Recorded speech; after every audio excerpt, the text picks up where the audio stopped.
La nuit des contes présente le poisson d'or, les méchantes sœurs et la douce oubliée. Un conte indonésien. Il était une fois 7 sœurs. La première était belle, la deuxième plus belle encore, et la troisième la plus belle. La quatrième savait marcher dans les airs, la cinquième dormait sans en avoir l'air, la sixième avait des cheveux comme baguettes de tambour, et à la septième, les 6 ne pensaient qu'à jouer de mauvais tours. Les 7 sœurs vivaient en île de Java, là où les gens ont les yeux par paires sur la face, exactement là où les bambous cliquettent dans la brise, là où 2 grains de café sont de bonne prise. Vite, dites-le-moi, qui le sait, qui me le dira, comment s'appelle-t-elle la plus jeune, la plus douce de toutes, la plus petite, la plus douce? Son nom, c'était Nii Bangsurarang, mais on lui disait oubliée. Non qu'elle eût une mauvaise mémoire et qu'elle ne se fût souvenue de rien. On l'appelait ainsi parce que toujours on l'oubliait. Lorsque leur mère avait préparé un plat de riz, les 6 grandes sœurs se jetaient dessus comme une volée de moineaux, et elles becquetaient tant et si bien que tout le riz y passait. À la petite oubliée, il ne restait que les yeux pour pleurer. À la mort de leur père et mère, ce fut encore bien pire pour la pauvrette. Les aînées s'étaient mariées en vitesse, elles avaient accaparé tous les fiancés du village, si bien qu'il ne restait plus un seul garçon à marier pour la malheureuse oubliée, et elle en était bien marie. Comme vous le pensez, pour les aînées tout marchait à souhait. Elles avaient chacune un mari, possédaient des buffles, des greniers regorgeant de riz, des petites maisons comme des bijoux. Dans ces maisons des nattes à foison. Sur ces nattes couraient des lézards. Ces lézards faisaient d'agréables crissements dans les fagots rangés au pied de l'âtre, et ils pourchassaient les mouches sur les murs, tout en faisant claquer leur langue. Ils avaient l'air de murmurer des confidences. Tsaï, tsaï, tsaï, comme s'ils se congratulaient mutuellement d'être si heureux sur cette terre. Mais à la pauvre oubliée, il ne restait même pas un toit sous lequel s'abriter. Elle allait dormir dans les fougères avec la brise pour toute couverture. Un jour, les sœurs fortunées ont commandé un travail à oublier, aider au battage du riz. De l'aube à la nuit, elle s'est donné beaucoup de mal, la jeune fille, et après avoir achevé sa besogne, elle a osé demander à ses sœurs aînées « Si vous avez la moindre pitié de moi, vous me donnerez une poignée de brisure de riz, afin que je puisse me cuire un plat de longue-tongue. » Elle avait été bien mal avisée d'implorer ainsi. Ses sœurs n'ont fait que la traiter de mendiante et de souillon. Elles se sont mises à crier « Voyez-moi cette impudente !»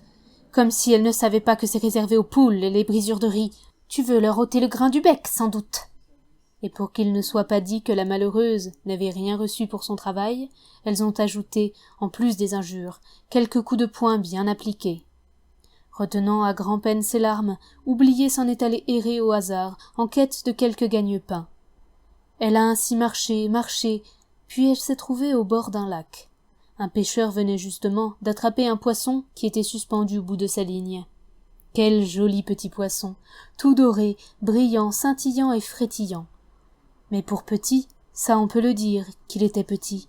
Si petit qu'il aurait trouvé place sur l'ongle du petit doigt. C'est tout pour vous dire. Oubliée en eut grande pitié. Aussi s'est-elle enhardie à prier le pêcheur. « Pêcheur, fais-moi plaisir, ne le tue pas, ce pauvre petit. Si tu le mangeais, tu n'en sentirais même pas le goût sur le bout de ta langue. Sois gentil et donne-le-moi. Il sera mon compagnon de voyage. Et pour ça, je te souhaiterais la meilleure des pêches dans l'avenir. Je vais essayer de lui sauver la vie. » Ma foi, ce pêcheur avait bon cœur, et il n'a pas rabroué la jeune fille. Il lui a donné le petit poisson d'or, et jamais elle n'avait de sa vie connu si grande joie. C'était la toute première fois qu'elle recevait quelque chose de quelqu'un. Vite, elle a rempli d'eau du lac une coquille de noix de coco, et elle y a lâché le petit poisson auquel elle a donné le nom de Lungli. Par ce nom, les gens des îles désignent ce qui ne peut être remplacé. Bonne petite oubliée. Elle-même n'a rien à manger, et pourtant jamais elle n'oubliera d'apporter à son poisson une part des restes de nourriture qu'elle reçoit de quelques bonnes âmes. Lungli se met vite à grandir. Il se sent bien, ma foi, comme un poisson dans l'eau. Bientôt, la coquille de noix de coco ne lui suffit plus. Quand il eut atteint la taille de 3 doigts, Oubliée le lâcha dans un petit lac de la forêt. Chaque fois qu'elle obtenait un peu de riz, elle courait vite sur le rivage et appelait « Lungli, Lungli, viens mon petit !» Viens, on va se régaler. Et pour que L'Ungly n'arrive point, par erreur, répondant à l'appel d'une personne étrangère, Oublié avait composé une chansonnette, une sorte de comptine. L'Ungly, L'Ungly, petit poisson, réponds à l'appel de ton nom. Tout ce que j'ai partagerons, ensemble le mangerons. Viens, montre-toi, gentil poisson. Alors, prenant son temps, L'Ungly nageait jusqu'au bord de l'eau, en sortant la tête, prenait le riz dans la main de son ami, et la laissait caresser un peu ses écailles d'or. Et quand Oublié s'en allait, il lui faisait toujours signe. Au revoir, en agitant ses nageoires. Il ne fallut pas longtemps pour que L'Ungly atteigne la taille d'un bébé d'homme. Il était d'abord devenu un beau carpillon, puis il se transforma en une carpe de belle taille, aux écailles d'or qui tintaient comme des écus. Il comprenait le langage humain et obéissait aux paroles de la douce Oubliée. Les sœurs aînées, ces envieuses, ne tardèrent pas à apprendre qu'Oublié parlait à un poisson d'or sur les rives du lac de la forêt. Ensemble, elles allèrent essayer de persuader Oublié de leur donner le poisson. Comme celle-ci, cela se comprend, ne voulait pas entendre parler de capturer son cher poisson pour le leur donner, elles tentèrent de la persuader. « Voyons, petite sotte, est-ce que tu ignores comme c'est bon une carpe frite ?» demandait la première. « En as-tu seulement goûté de la daube de carpe ?» demandait la deuxième. « N'as-tu donc jamais eu l'occasion d'apprécier un poisson sur le grill ?» criait un peu plus fort la troisième pour se faire entendre. Les autres sœurs, avec force cris et gestes, s'empressaient à qui mieux de promettre à Oublié de l'inviter au festin, et même de lui donner un beau métrage de soie pour se faire une robe de fête à cette occasion. Et après, qui partagera avec moi tous ces délicieux gâteaux de riz, que vous ne faites d'ailleurs que promettre sans cesse? Et qu'est-ce que j'en ferai de vos richesses, qui d'ailleurs ne sont que promesses comme d'habitude? Non, 1000 fois non, mes sœurs. Mon cher poisson, je me le garde en vie. Tout autant que vous êtes, vous n'allez pas mourir de faim, de ne pas festoyer aux dépens de mon seul ami. Les sœurs aînées étaient hors d'elles de constater que cette fois la plus jeune ne leur obéissait plus. Elles se mirent à crier encore plus fort. « Attends un peu, effrontée, tu vas voir !» Et sur ces menaces, elles rentrèrent chez elles et importunèrent leurs maris jusqu'à ce qu'ils aillent à la pêche au poisson d'or. En grand secret, naturellement, mais L'Ungly ne se montrait jamais. Il ne sortait le nez de l'eau que lorsqu'Oublié lui chantait son petit refrain. Cela, les méchantes sœurs ne le savaient pas, et elles se creusaient la tête pour trouver le moyen d'attirer L'Ungly sur le rivage. En vain. Mais un soir de guerre lasse, l'une des sœurs se dissimula dans les buissons. Pour voir comment Oublié s'y prenait pour faire sortir le poisson d'or de l'eau profonde. Elle tend l'oreille, écoute bien la chansonnette, se la répète jusqu'à la retenir par cœur, et le lendemain matin, profitant de ce qu'Oublié était allé travailler au village, les sœurs viennent au bord du lac. Elles dissimulent un couteau bien aiguisé sous leur jupe. Dans l'espoir d'imiter autant que possible la douceur de la voix d'Oublié, l'aînée des méchantes sœurs a bu du miel liquide pour se lénifier la gorge. Et elle se mit à chanter. L'Ungly, L'Ungly, petit poisson, réponds à l'appel de ton nom. Tout ce que j'ai partagerons, ensemble le mangerons. Viens, montre-toi, gentil poisson. Alors, doucement, elles ont vu l'eau frémir. L'Ungly nageait vers la rive. Il venait vers elle, trompé. Il venait vers les méchantes sœurs, qui ne lui apporteraient pas le riz qu'il mangeait d'habitude dans la main d'Oublié. Non, la main des méchantes sœurs, ce n'était pas du riz qu'elles offraient, mais hélas, un couteau bien affilé. Pauvre L'Ungly, lui qui laissait caresser ses écailles d'or par les doigts amicaux d'Oublié, lui qui agitait toujours ses nageoires en signe d'adieu quand elle s'éloignait, il venait sans crainte, répondant à l'appel de ce qu'il croyait être la voix de sa grande amie. En entendant l'appel amical, le poisson d'or a sorti la tête de l'eau, gueule grande ouverte. Il escomptait sa pâtée habituelle. D'un rapide coup d'épuisette, les méchantes sœurs l'ont capturé, et elles lui ont coupé la gorge. Rentrées chez elles, elles en ont fait 6 parts que chacune a préparées à son goût. Aucune d'elles n'avait voulu de la tête, qui est restée là à l'abandon, sur une tablette au-dessus du foyer. Au soir tombant, Oublié, bien lasse de sa journée de travail, se hâtait tant qu'elle pouvait pour retourner au bord du lac de la forêt, pour revoir bien vite son cher ami le poisson d'or. Elle chante sa chanson d'appel, rien ne se montre sur l'eau.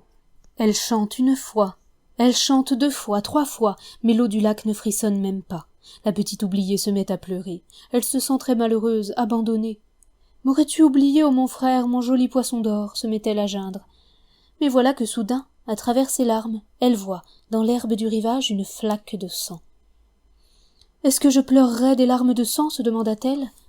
Son cœur se serre d'angoisse brusquement, car elle vient de repenser à ses sœurs si méchantes et à leurs menaces.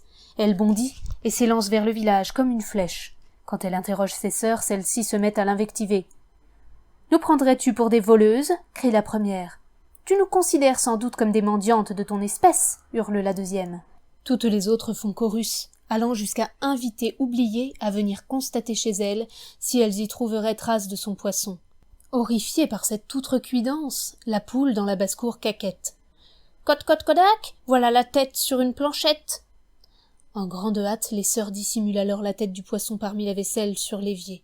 La poule continue sa chanson. « Entre les pots, voilà qu'elle dort, la tête du pauvre poisson d'or. » Ainsi dénoncées, les sœurs commencent à perdre elles-mêmes la tête. Dans leur hâte, elles mettent la tête du poisson d'or dans le four en la recouvrant d'un plat à rôtir. Or, la poule proclame « Cote-cote-codac, voyez si c'est malin, une tête de poisson pour tout gratin. » Cette fois, les sœurs en ont par-dessus la tête de cette bavarde. Hors d'elle, elles lapident la poule, et dans leur rage de jeter, elles lui lancent aussi la tête de la carpe, avec le plat à rôtir.